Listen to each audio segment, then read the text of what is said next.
Welcome. In this video, I'll be demonstrating how to register recipients with Eastside Baby Corner by creating household and contact records for them in the online ordering system.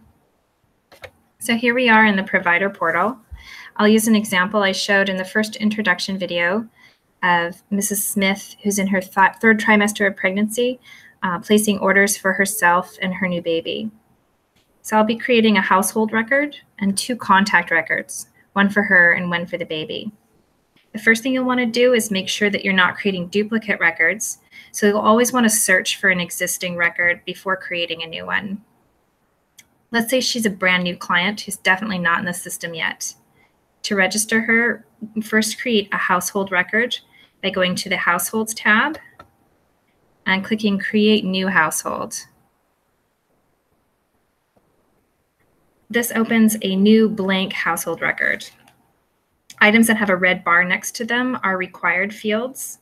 If I try to save the record without filling them in, I'll get an error message prompting me to fill in the missing fields. The first thing I'll enter is the household name. Since this is the last name of the recipient's primary caregiver at this address, I'll enter Smith. If you need to keep the household name anonymous, you can enter numbers or other identifiers in the name field as long as you keep a private list of the keys and use them consistently so that each unique household is accurately tracked. Next, I'll enter her zip code. If she were homeless, I would use the zip code where she generally resides.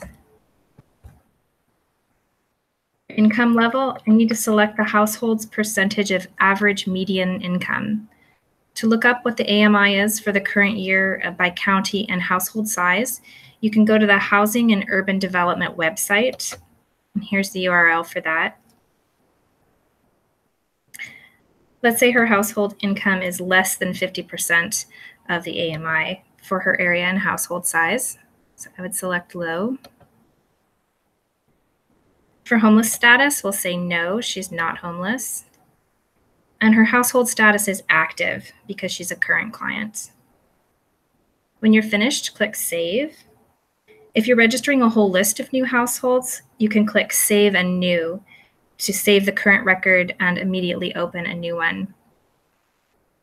When you save the record, you'll automatically be taken to the record's detail page. So here we are in the Smith household record. To update it, we would click Edit. When a recipient's address changes, you'll always want to be sure to edit the existing household record instead of creating a new one so that it will remain linked to the correct recipients and their past orders. Once a record is created, it cannot be deleted by a provider, but what you can do if you're no longer providing services to a client is to edit their records and change their status to inactive.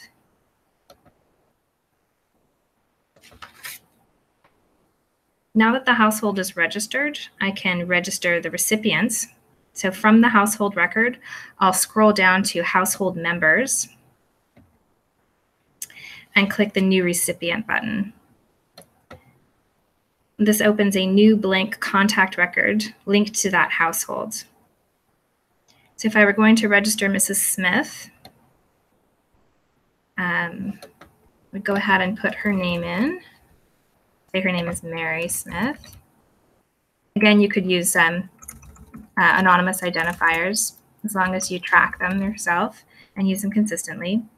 The household name is automatically filled in since we're creating this record from inside the household record. We'll go ahead and select a birth and month year for her.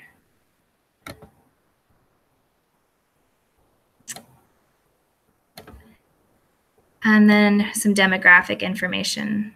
We'll enter her height in inches and weight in pounds. And this is more important for children because some of the items have height and weight restrictions on them. For clothing sizes, they start with preemie and they go up to a size 14 children's sizes. And then these ones are maternity with the MAT. So I'm going to select a medium maternity size for her. Shoe sizes are C for children, Y for youth sizes, or A for adult. So let's say she wears an 8A. And then I'll fill in the rest of the demographic information, her race and ethnicity, her gender. For transgendered children, go ahead and select the gender they prefer that will correspond to their clothing size, keeping in mind that boys and girls' sizes vary, so just match it up to the clothing size you selected. She speaks fluent English, so I'm going to say no, she does not have a limited English proficiency.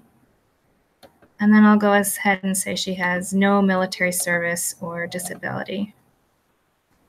When we're finished, we'll go ahead and click Save. Or since we're going to go ahead and register her baby right away under the same household, we could click Save and New to save this current record and enter a new blank one. I've already registered her, so I'm going to cancel out. For the baby, here's our household record. I'll click New Recipient.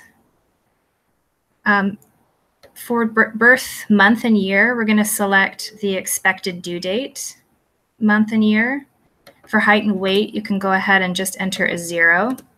They're required fields, so you have to have something in there. For clothing size, enter 0 to 3 months.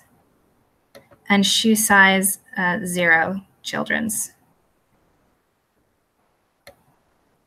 And fill in the rest of the demographic information and click Save.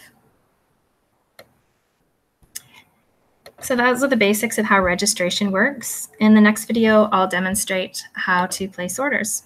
Thanks.